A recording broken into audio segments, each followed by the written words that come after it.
It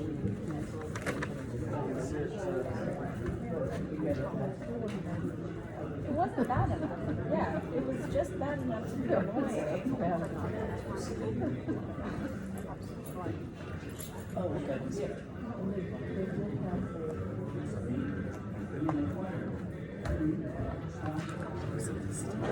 No, I don't think so. I will say this is filming, so. I won't bother. No, you're not. Keep Just quiet. no. You have to keep quiet. Just be careful with the.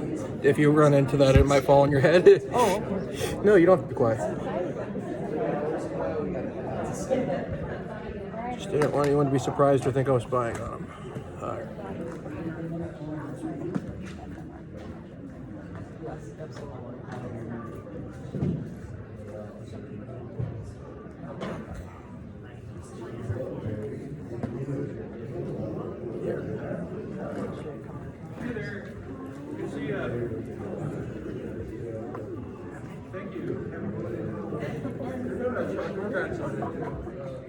When I first saw it, I was like, oh my god. You know what? It's fun. He was so excited. Wait, where was this? At the Gadsden house. Oh, yeah. I don't think that's the house. I had seen it as they did it. It's like basically a lake. Yeah.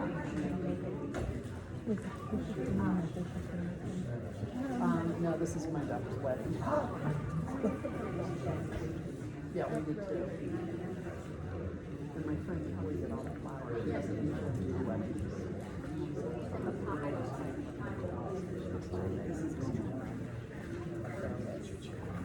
She said that it's 3 hours about it. No. Yeah.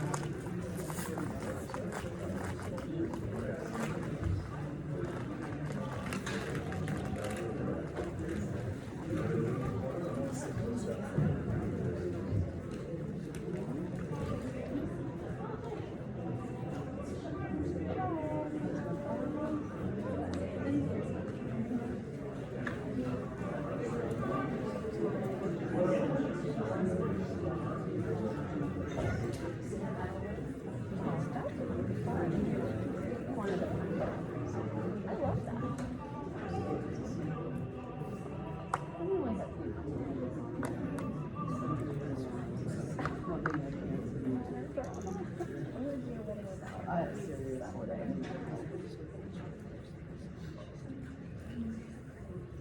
So they got married in the courtyard?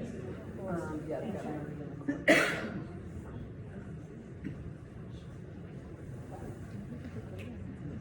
It's Gadsden does the whole thing. Yes, yes, yes. All right, good morning, everybody. Thank you all for joining. I'm Brian Blaylock. I'm with the Historical Commission here. We also have, and I want to say thank you to Deb and Courtney there in the back for also assisting helping on this event. And of course, our speaker, Dr. Schaefer, for joining us this morning. So a couple things, if you have not already, when you leave, please fill out the sign-up sheet. Just with an email, you don't have to put your full name, but that way we can reach out with future town events. We put a lot of effort into hosting these, learning more about our community, and we definitely want y'all to be able to engage and join on future events. Lastly, if you're a tour guide and you want the tour guide credit, there's a separate tour guide sheet. Please make sure you fill that out so that I can send that to Livability with the City of Charleston. So a brief introduction. Dr. Benjamin Schaefer is a historian of early American history with a special focus on maritime conflict and society in the British Atlantic world of the 17th and 18th centuries. He has a PhD in early American and Atlantic world history from the University of New Hampshire.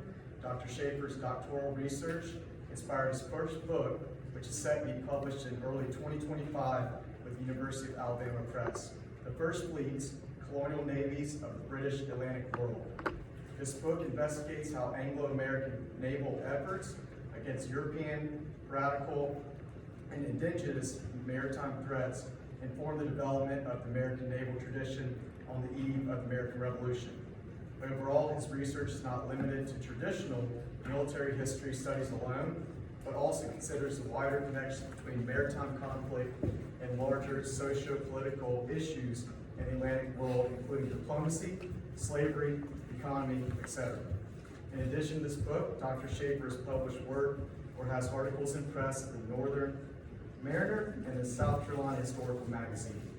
He also regularly presents research at conferences such as McMullen Naval History Conference at the United States Naval Academy and the North American Society for Oceanic History, and many others. A kindly reminder, there will also be a lecture Friday, November 7th with Bill Cosgrove, a local historian, on Armistice Day, so please look into that, and we have some flyers over here for that event. With that, I'd like to thank Dr. Schaefer for joining this morning and dressing up in colonial attire. It was Halloween yesterday. Wear y'all's costumes. Come on. But if you don't mind, a hand and thank you, Dr. Schaefer. Thank you all so much for coming, and thank you, Brian, and for everyone in the Town Historical Commission and the library for having me, in the C250 for having me as well. Can everyone hear me okay? All right. I have a loud voice, but I just want to make sure that acoustically y'all can hear me. So I'm actually dressed up in an 18th century kind of gentleman outfit that will be pretty similar to how one of the captains we'll talk about today, Simon Tufts. If you recognize the name Tufts, there's a reason for it. He was a member of the family that University dressed when he defended Mount Pleasant in 1775. He was in his 60s, I'm in my early 30s though, so I can't get too historically accurate to his impression. And yesterday, being Halloween, I actually dressed up as an opossum, so I didn't even dress historically. I, for once, dressed in a non-historical fashion. Thank you all for coming, and my mom for coming too, so even after being out of grad school, she still supports my continuing to help me learn. So today is not the exact 250th anniversary of the Battle of Hog Island, but it's pretty close.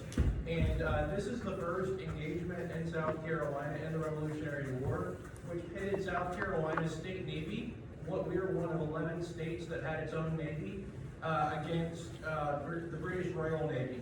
And I am going to give you kind of a brief overview of the battle, but I'm really going to focus more on the individuals who took part.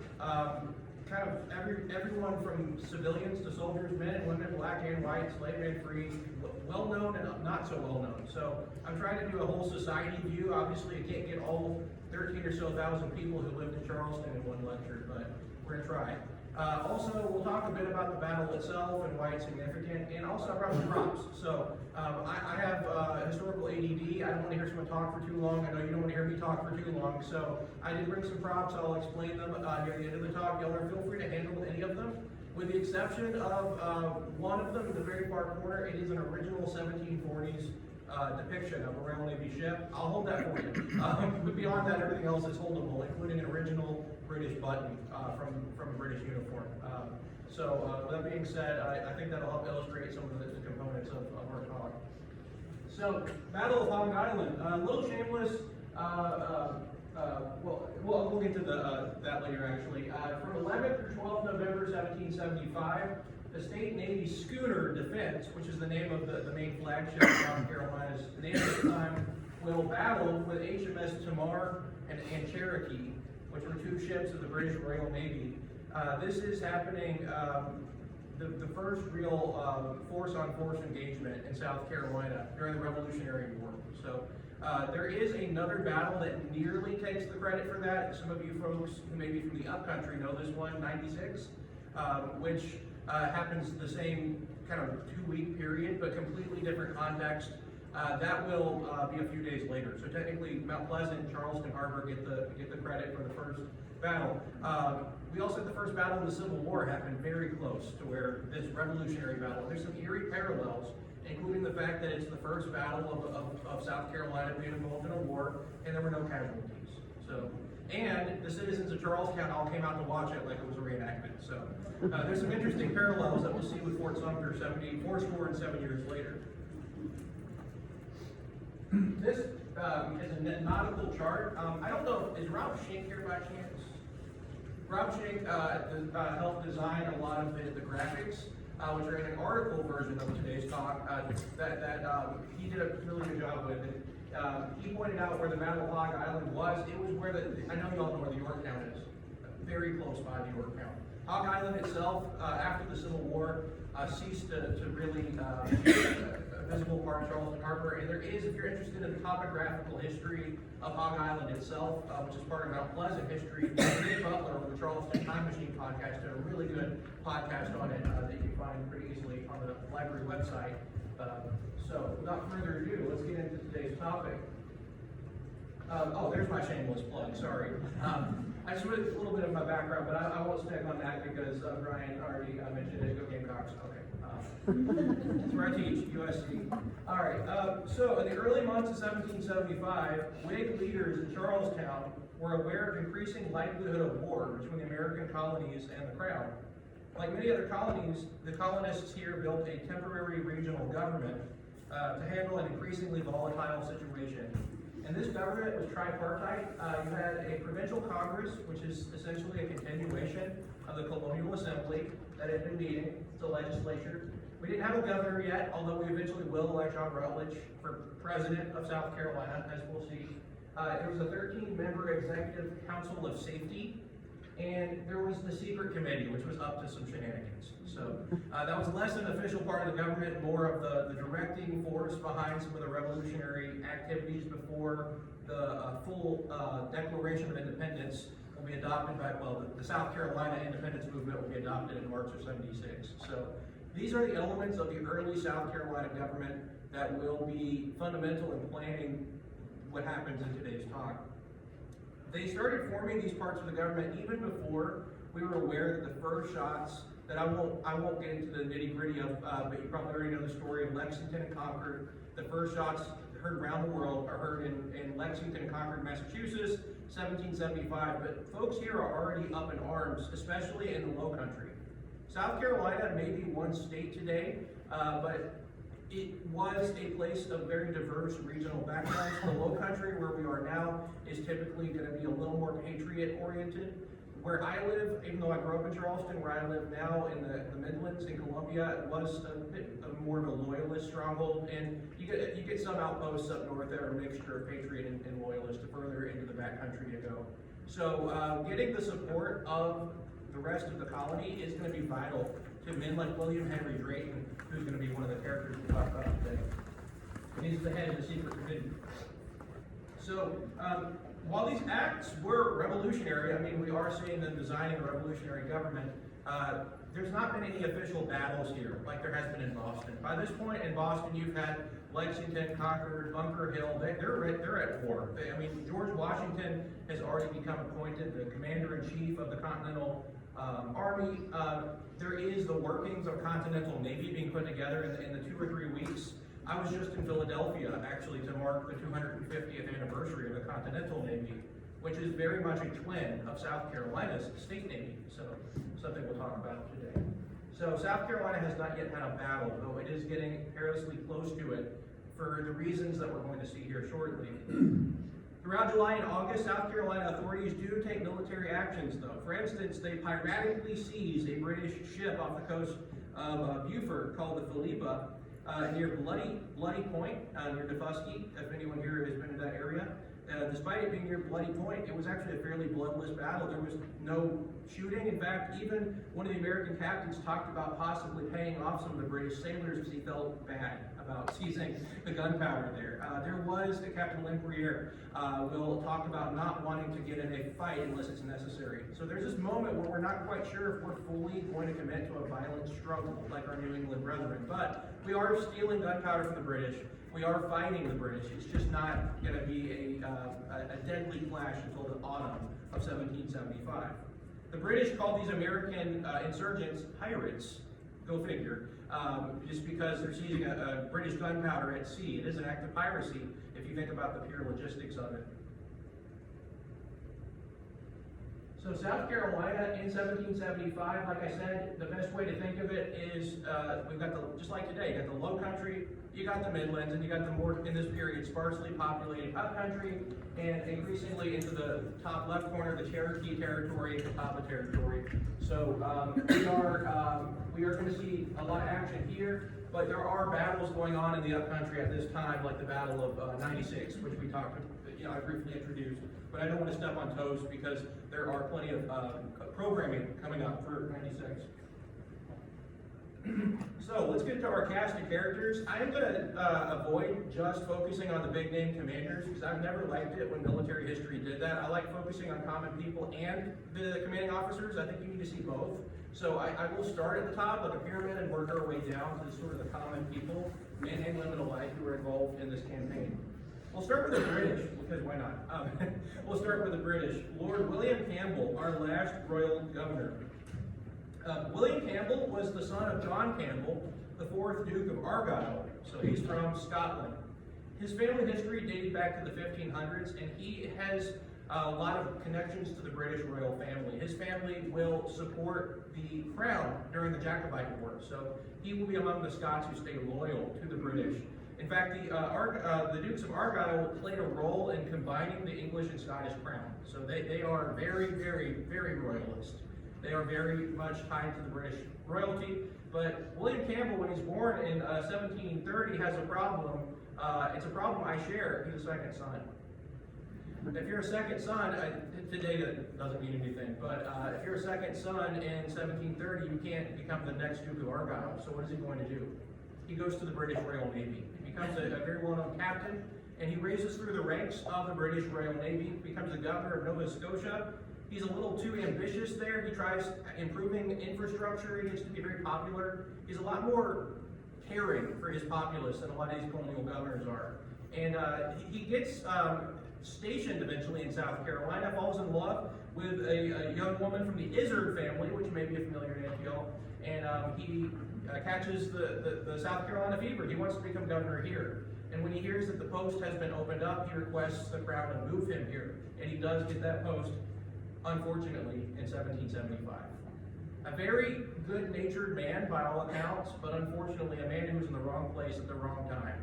And perhaps was, sadly to meet his fate because of his attachment to South Carolina. So I tend to be, I try to avoid subjectiveness, but I tend to be very sympathetic to William Campbell. He also intervened on behalf of a falsely accused man of color named Thomas Jeremiah, who was lynched by Patriot forces, accused of being a British spy when he had no connecting evidence of his guilt. And William Campbell tried, unfortunately unsuccessfully, to get him pardoned from being executed. So he was clearly trying to do the right thing when he got the chance to, but he ends up being on the wrong place at the wrong time as royal governor. He is forced out of his office, and he has to escape in the middle of the night to the protection of the guns of HMS Cherokee in the Charleston Harbor. The only bit of Charleston's royal government left is the 2 British Royal Navy ships which guard it. Let's talk about William Henry Drayton. William Henry Drayton very likely ran in some of the same social circles as our governor here. In fact, because the governor was married to Mary Izard, from the Planter family, the Draytons and the Izards would have known each other, probably even had some distant connections. So where is Drayton born? I'll let you guys take a guess. Well, you're getting too far out of the realm. Think more West Ashley. Drayton Hall, yeah, Drayton Hall. Sorry, that's my when is the worm 1812 question for you. I get my students for that sometimes. Sorry, but his family will be very well established rice planters and slaveholders. And he was a lawyer. He goes to Oxford, and he is a very intelligent young man. He marries well. He marries one of the wealthiest heiresses in the colony. He ends up making it into the ranks of the colonial government by the 1760s after marrying Dorothy Golightly, who was a wealthy heiress. And he will be in the Royal Council. At first, he's a loyalist. He actually opposes some of the earliest resistance to the stamp tax protests and some of the non-importation, but increasingly he gets disillusioned with the British government, and he does sort of slowly adopt patriot views, which gets him kicked out of the governor's council. So he's a convert. He does join the Patriot Forces. By the time of our story with the Battle of Hog Island, he will be the biggest proponent of South Carolina building its own Navy. So he definitely takes the Patriot side. He will also try to do a speaking tour around the backcountry. Does anyone know the ethnic group that mostly made up Columbia, Lexington, Congaree areas back in the day? This is the origin of South Carolina barbecue, I'll give you that. Yeah, they're German. What's the basic part of our barbecue? Mustard. Yeah, that's a German influence there. So he went to these German-speaking communities in the backcountry of South Carolina and tried to get them interested in the patriot cause. That didn't work out too well. So, despite that, his strenuous efforts to recruit backcountry settlers were popular with folks back in Charleston. He was seen as a very active proponent of the patriot cause, and he will get some very important offices in the colonial government that's as the rebelling government forms. He will become the head of the Patriot Secret Committee at one point. So let's talk about the captains who are involved in this. Edward Thornborough, what an unfortunate man. Edward Thornborough, the problem with him is that he has a son by the same name. And there's plenty of cases in world history, especially in U.S. and South Carolina history, where family names are carried down. But in the case of Edward Thornborough, his son became a very famous admiral of the British Royal Navy, fighting with Lord Nelson. And he was probably the opposite side. At least the son took the father's name and did something with it, but his dad will sort of be forgotten to history or even confused with his son because they have the same name. And when I initially began researching this, I didn't realize they were two different Edward Thornboroughs. Rob Shank with the SC-250 Commission was able to help me figure that out. Sometimes something that apparent right in front of you and you don't realize they're two different people. Edward Thornborough Sr. Will be an older man by the time of the Battle of Hog Island in November of 1775. He is not portrayed in this painting. In fact, nor is the South Carolina fellow that we're going to talk about. There's no existing paintings of either. That does happen sometimes. Edward Thornborough was the commander of a sloop of war, which I'll tell you what that is briefly, but it's a fairly small command. It's not terribly impressive. And he was in his 60s having essentially a lieutenant command, which shows you he didn't advance as far as some other people. He's not doing terrible for himself, but he's also not a rising star in the Royal Navy. By the time the Battle of Hog Island happens, he's 1 year out from being medically discharged from the British Navy. And to read one medical report from a surgeon, he said, quote, "He has repeated attacks of the gout, which he has been subject to for 20 years. We are of the opinion that he is totally incapable of performing his duty as a commander." So, poor guy was sort of put out to pasture not long after this battle. Even though he did fairly well in this engagement, he was seen as a liability to the British Navy. The other commander of this battle is Simon Tufts. And Simon Tufts is an interesting character, especially in my ongoing research. I'll tell you near the end of this talk about my book that just came out, but the book I'm working on next is going to be heavily focused on the South Carolina State Navy. And one thing that's really been interesting to me is how many Northerners were in the South Carolina State Navy. In fact, this may surprise South Carolinians who are used to hearing about South Carolinians fighting in South Carolina, but many of the commanders in the State Navy were from Massachusetts and New Hampshire. And as a South Carolinian who went to grad school in New Hampshire, I just love the irony of that. He ended up in Charleston the way a lot of these folks did. If you're a ship captain, you're doing what? You're traveling. And he finds a home in Charleston. He was from Medford, Massachusetts. His family is the Tufts University family. He was a mixture of just a sort of a carrying merchant. It's possible he was involved in the slave trade as well because he was a major slaveholder. He was also a liquor store owner. He had a alcohol slash tavern slash sort of general store he ran on Broad Street. I couldn't tell you where exactly. I just know from the newspaper records, like the ad you see right there, that he was selling Arak, which is a form of rum that's very hard to come by in the U.S. today. And you can see in the same ad, he's selling currant jelly, rum, and enslaved man. So you see him kind of taking part in all aspects of Charleston's economy, both the regular trade and, of course, the enslavement of other humans. So he is not exactly as wealthy as William Henry Drayton, but he is not. He's at least upper middle class. He also owns land. He probably has a small plantation. He's a pretty well-to-do merchant captain in his 50s or 60s. He's roughly the same age as Edward Thornborough. This is not a painting of him. This is a painting of another captain from the State Navy of South Carolina called William Hall, who is from the Charleston Museum. That's our only surviving painting of anyone in the State Navy of South Carolina. So that's a very important painting.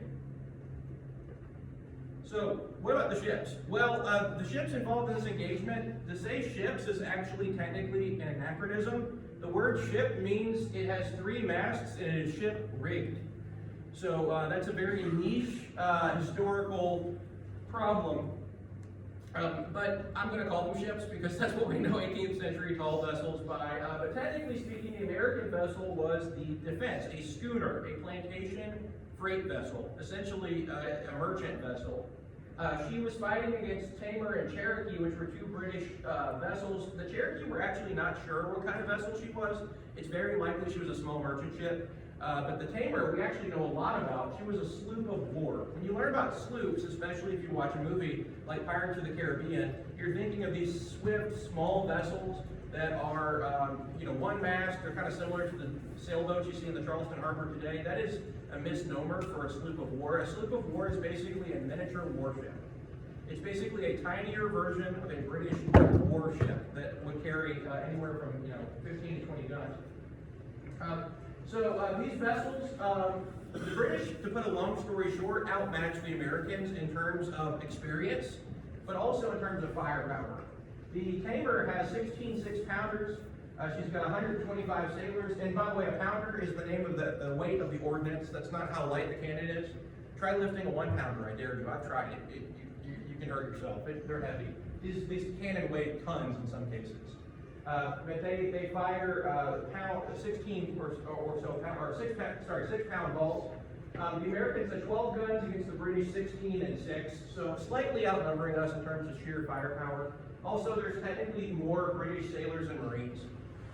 So there is a slight advantage they have in terms of sheer numbers. Also, there's 2 vessels, so 2 to 1. The Americans had 70 sailors and Marines. Now, who are these people, and what do we mean by Marines? This week, 250 years ago, the U.S. Marine Corps was founded. In fact, if you know any Marines here, you're going to have the Marine Balls coming up. That's the U.S. Marine Corps. South Carolina didn't have its own Marine Corps. We had the Army. That's right, the Continental Army was put on ships and called Marines. I feel like if I said that in a Marine Ball, I might start a fight. That is what we meant by Marines, though. We didn't have, there was a Continental Marine Corps, they just weren't here yet. They will be sent to Charleston later on in the war. So the Defense was privately purchased by the South Carolina government because the British Royal Navy's captains, Elliot Thornborough and his subordinate who controls the Cherokee, are going to not be, they're unwilling to leave Charleston Harbor. And as it's clear that more and more violence is happening, and there's a fear that the presence of the Royal Navy will not only block up traffic here, but it will encourage the escape of enslaved people, which was a frequent complaint that was sent around in the newspaper. And I'm actually going to pass out right quick a copy of the South Carolina Gazette. It's very tiny. I tried my best to print it out in a way that could be visible. So if you are like me and nearsighted, maybe this is just a thing to take a glance at, feel free to pass it around. There's an issue from November 7th, 1775, where there's a publicly visible newspaper battle between Henry Lawrence, who is a very important member of our colonial government, along with William Henry Drayton, and Captain Elliot Thornborough, arguing about whether or not Thornborough has helped enslaved people to escape. And William Campbell gets involved in this debate too. So feel free to take a look at that. I might suggest using your phone or a magnifying glass. I'm sorry that I couldn't get it more zoomed in. I know that the history room at the the Charleston County Library has a microfilm that you can actually see these South Carolina Gazette in much better detail. Also, newspapers.com has it. So, but it's a very, very public battle. Imagine people in a tavern reading this, debating these ideas around this time of the year, 250 years ago. That's the Tamer. That's her outline. We actually know what she looks like based off of Royal Navy schematic. So for those of you who are into the size and the depths of boats, She's got 16 guns. The Sloop of War is very much like, it's a combination of firepower and a fast-moving vessel. So it combines the best of both worlds for firepower and for swiftness of design. If you were to compare it to a modern-day vessel, I mean, think about some of the Coast Guard cutters that can go at fast speeds to catch or interdict drug smugglers, but also have a significant amount of firepower. That's sort of what she's doing. Who are the people on board? Well, we actually don't know a lot about common sailors. We do know the names of some of the sailors on Defense. One of the better known characters is John Featherston. And John Featherston's unique because, for a few different reasons. A few years ago, the South Carolina 250 Commission put together a list of free sailors and soldiers of color in the Revolution, and he was one of the names that came up as someone who demanded payment for his services. This is not him. This is a painting that you may have seen before. It's called Watson and the Shark. These are Royal Navy sailors from about 1760, but the way they look is identical to South Carolina's state navy.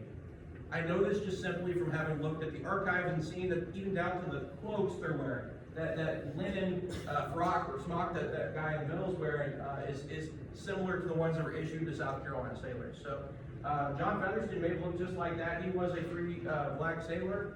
He was not paid by Captain Simon Tufts, and he goes to Governor John Rutledge, and he's persistent enough that he gets his back pay, which in a time period when slavery was going on, it's really astounding that he was able to campaign for himself. But who were the sailors? We know that they probably had a few different roles in Charleston. Many of these people are not locals, as I've said. Sailors, just like today, if you were to interview a ship full of sailors coming into our terminals here, where are most of them from today? Anyone know? Philippines is one of the top ones. Russia, Philippines, India.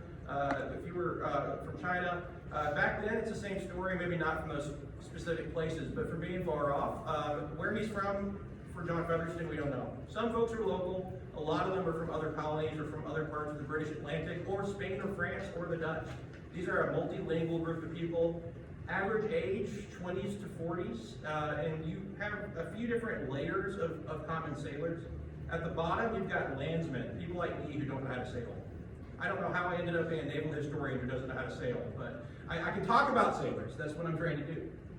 You've got, at the middle rank, you've got your people who've been on the ships for a single year, and these men are trusted to do more on the ship in terms of handling rigging.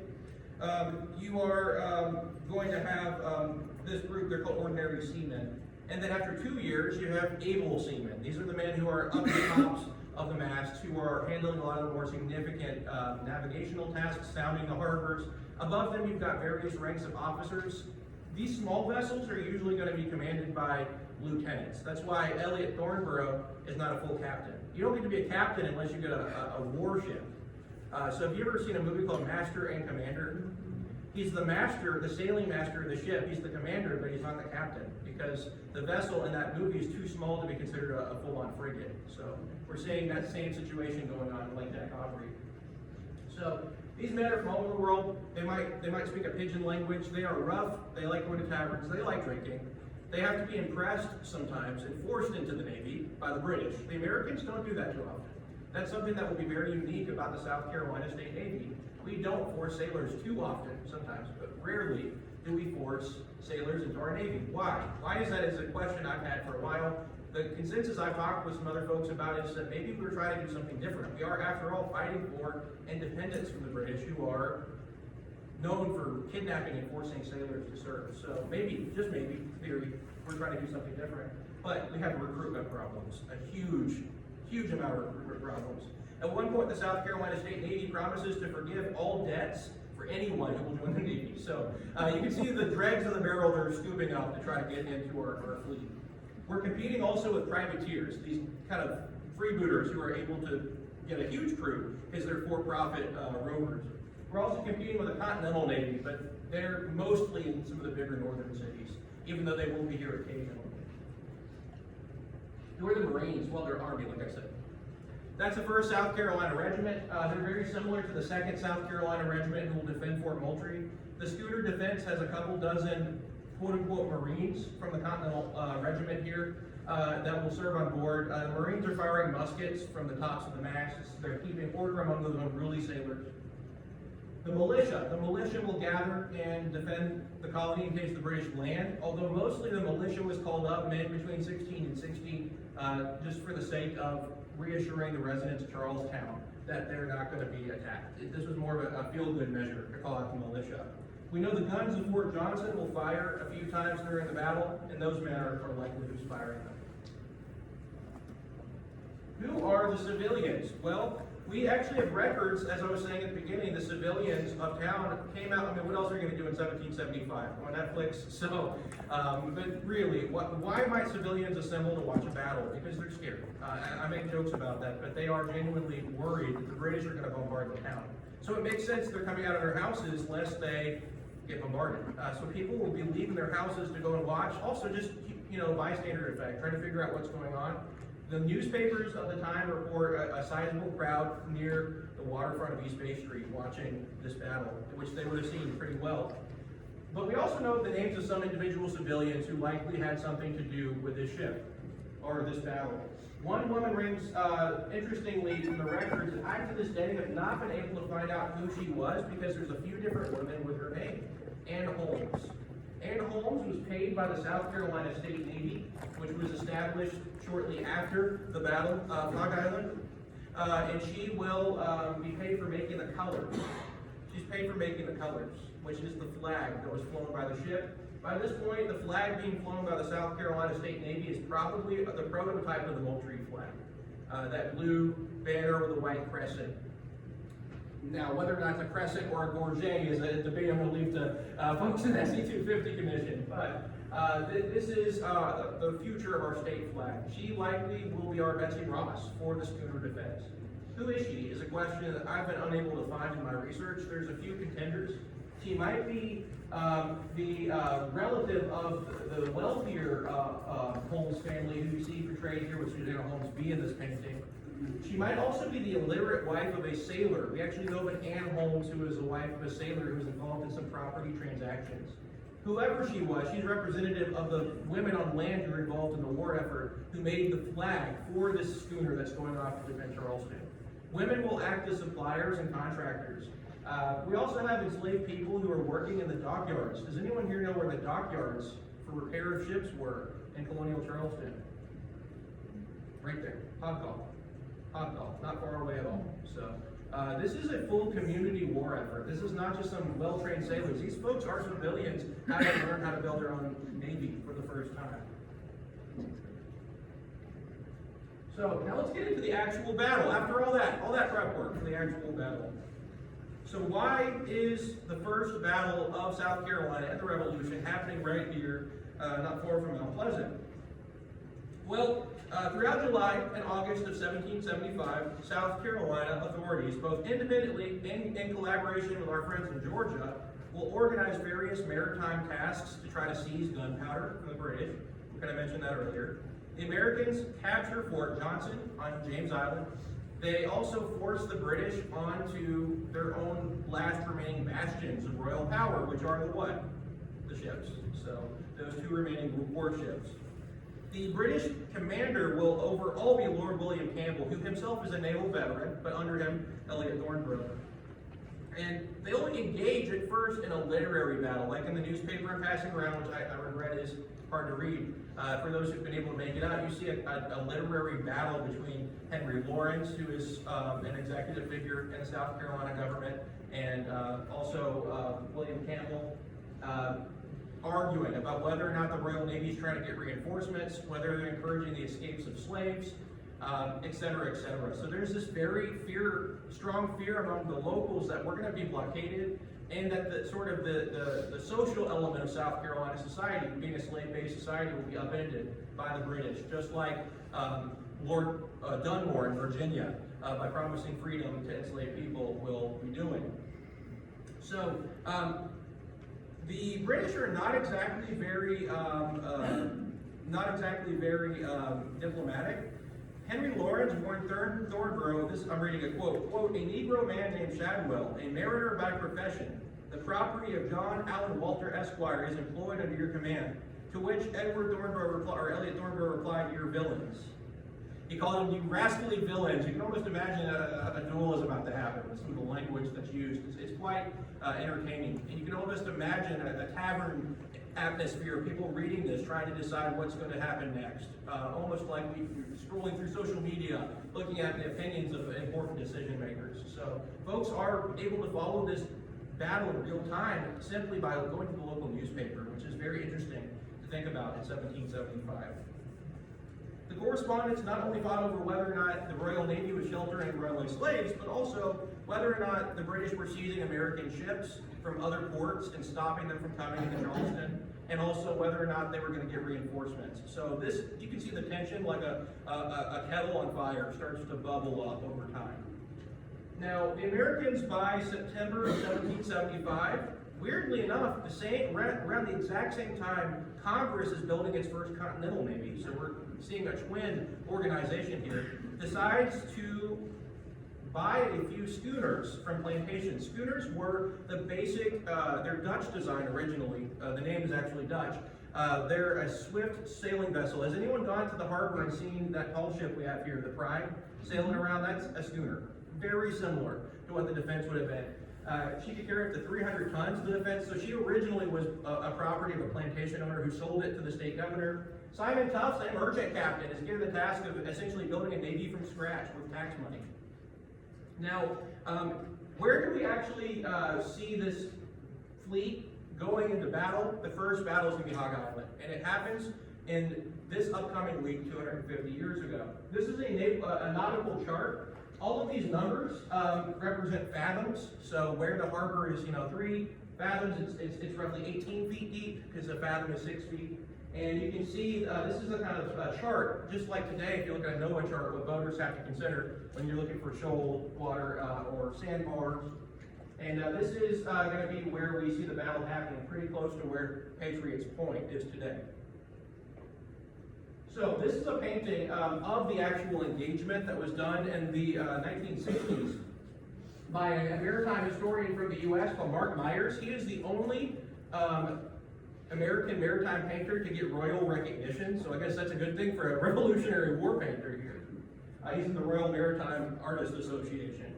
And this is a very accurate painting based off our descriptions of the battle. So let's get into the actual engagement. So the Provincial Congress, led by William Henry Drayton and his colleague and future founding father of the U.S., Thomas Hayward, will make plans to obstruct Hog Island Channel, also known as Hog Island Creek, which connected the now largely non-existent Hog Island to Chutes Folly, which is that island which Castle Pinckney is still on today.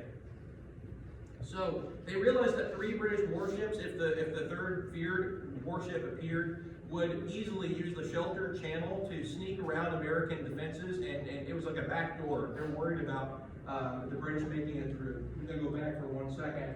You can kind of see, if we're looking at, the ocean is about where the South Carolina and American flags are right there, at those tables.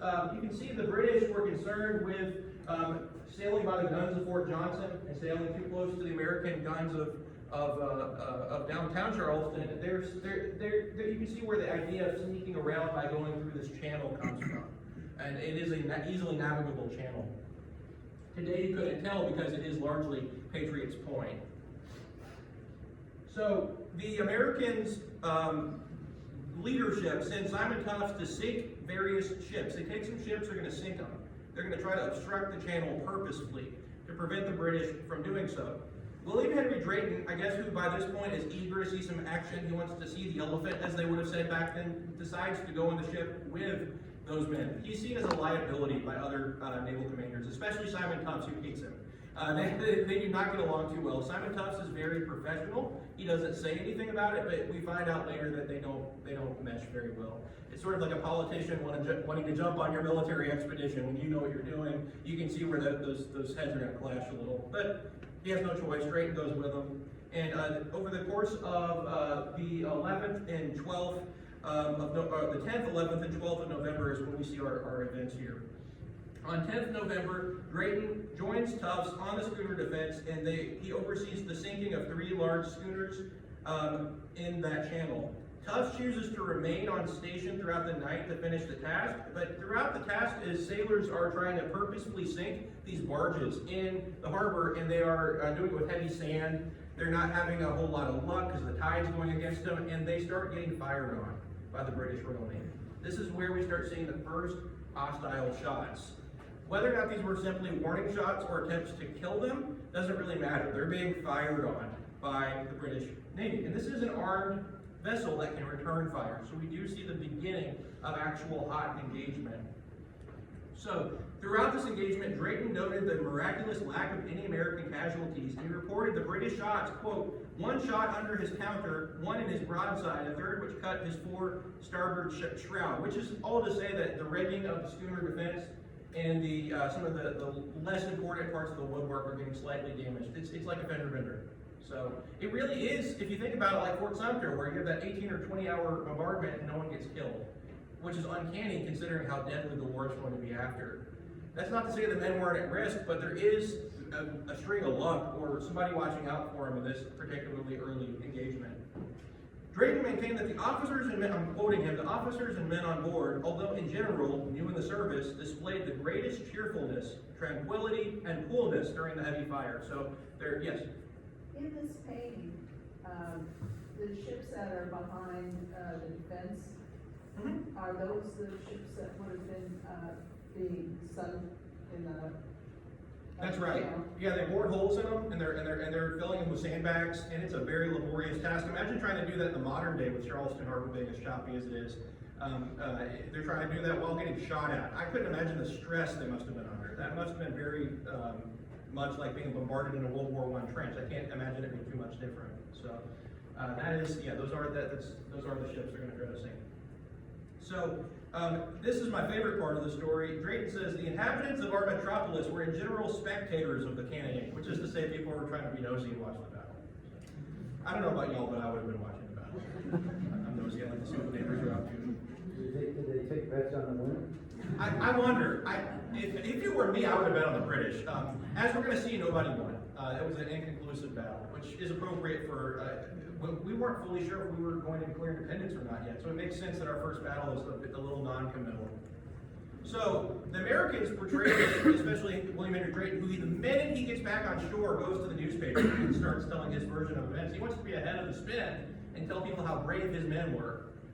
The British have a different version, and I actually got to see the British version. It's already been published. I'm not claiming I discovered it. It was published in the Naval Documents of the American Revolution, which were published by John F. Kennedy in his administration 60 years ago. But I got to see the original ship log when I was doing some research in London this summer, and it was really a lot of fun. So I'm going to show you all a picture of that ship log. Since we saw the American version of events, essentially where our guys were brave, they were being shot at, they had a stressful job, but they somewhat successful. They sunk some hulks. They didn't sink some others, but we spun a good kind of mediocre story into a victory, right? The British have a much more, as you can imagine, I'm not going to ask you to read all of this, but I'm going to read a little bit of it for you, a much more mundane estimation of the American defense. This is Edward Thornborough. You can imagine by this point he's sitting at his hard desk in his cabin, dealing with gout, probably late at night trying to write this in his ship log. So the British version, Thornborough reported on the 11th of November, little wind and clear. 4 p.m. came down Hog Island Creek, a large schooner with 14 guns manned with rebels to protect these 3 old vessels to sink somewhere in the harbor. At 4:30, Thornborough ordered his men to fire a single warning shot at an American boat that was taking soundings, trying to see how deep the harbor was. In response, the defense, quote, fired 4 shots at us, and we returned several at them, but fell short on both sides. In his entry for the next day, Thornborough maintained that Tamar's and Cherokee's early morning fire was so heavy that it forced Tufts to retreat to Charlestown. So the British are claiming they steered the Americans back to Charlestown. The Americans are claiming they cheerfully went back to the city because their task was done. This is the dilemma of history. Who do we believe? The truth is usually somewhere in the middle. While Drayton maintained the engagement was a glorious show of perseverance in the wake of heavy, tyrannical British cannonading, Thornborough saw it as a mosquito, kind of swatting at a mosquito. The truth is, and he, who is he turning this into? Well, he has to turn this back into the Admiralty. So he's going to try to downplay how much fierce resistance he faces, or maybe he'll upplay his own men. Whereas Drayton's doing the opposite. He's trying to convince the citizens of Charleston this is the glorious moment of the first fighting against the British Crown in South Carolina that everyone was simply waiting on to happen. So this is two different versions of the same inconclusive battle. Now you may wonder, is this anticlimactic? I argue no. No one got killed, sure, thankfully. Unfortunately, thousands of people will. In fact, they say South Carolina is the state with the most casualties out of any. I've heard different debates as to whether or not we're the state with the most battles. I've heard no conclusion on this. I've heard some say New Jersey's the top, we're the top, I don't know. But we're among the states with the most battles and most deaths. So why is this first battle where so few people and so little damage occurs important? It's not about the physical damage or deaths, it's about the message it sends and the different versions of the event and the people who were involved in the event and the things that are going on in the background that are all much bigger parts of our story here. So, what are some legacies? It seems that Whigs in Charlestown will share Drayton's enthusiasm. Historian Harold Mouzon reports that, quote, Mr. Drayton came triumphantly ashore amid the plaudits of spectators. It was Sunday, and there was a jubilant service at St. Michael's in which the Protestant equivalent of the Te Deum was sung. So, you can tell the Americans are definitely spending this. After which the provincial congress met and publicly thanked the officers and men. By the end of the month, locals had finished the original mission of obstructing the harbor. Unfortunately, whatever post-battle pride locals had would be tempered by infighting between Drayton, who was a bit irascible, and some of his fellows. Drayton decided he liked battle so much that he wanted to command a ship. And when they get a ship called Prosper, which you see in the middle here, Drayton asks to be appointed the commander, even though Simon Tufts, as a battlefield promotion, had been just given it. A little bit of tussling there. Here's another problem. Drayton didn't know how to sail. Did not know how to sail. Tufts, whether he liked this or not, was professional. We don't have any records of him blowing up. Maybe he privately did, but Tufts has left us with very low records of his life. So I don't know what you can probably imagine what this salty old New Englander sailor had to say about this upstart South Carolina planter trying to take a ship. But eventually the state decides to cashier William Drayton because he's not a sailor, and he goes back to being an important judge and member of the revolutionary effort. So there's some infighting. But on the other hand, this is the beginning of South Carolina's fight against the British at sea, and a few days later the Battle of 96 happens, our fight on land begins. The South Carolina State Navy will only expand from here. In fact, it started before the battle with some of those earlier missions, but officially it gets its first taste here. By the end of the war, the South Carolina Navy will be no longer around because of the Siege of Charleston. But up until the Siege of Charleston, South Carolina had one of the largest state navies of the Revolutionary War. Second only to Massachusetts. It was one of the more active navies till the British wiped it out in the Siege of Charleston. This is a picture of the South Carolina fleet, and it's not well talked about. There is one master's thesis about South Carolina State Navy from the 1970s, and you have to go in the Caroliniana Library to see it. So that's why I'm sort of excited to do some more research on it. Also, the Georgia State Navy was a very close partner of South Carolina State Navy. You would think North Carolina had a state navy. It lasted for a few months. So South Carolina's got a head start because of this battle. And Charleston Harbor was one of the most trafficked harbors in this time period. The cast of characters were not just wealthy planters, but as we've seen with John Featherston and with Ann Holmes, they included members of the whole community. This is not just an elite story. This is a story of the whole community at war. Simon Tufts will go on to command some smaller commands throughout the war.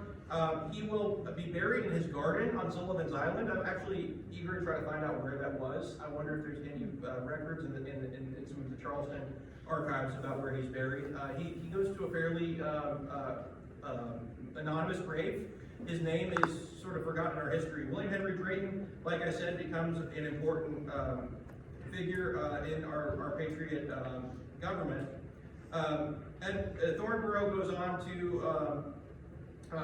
to be cashier for the Royal Navy. Does anyone here know what happens to William Campbell?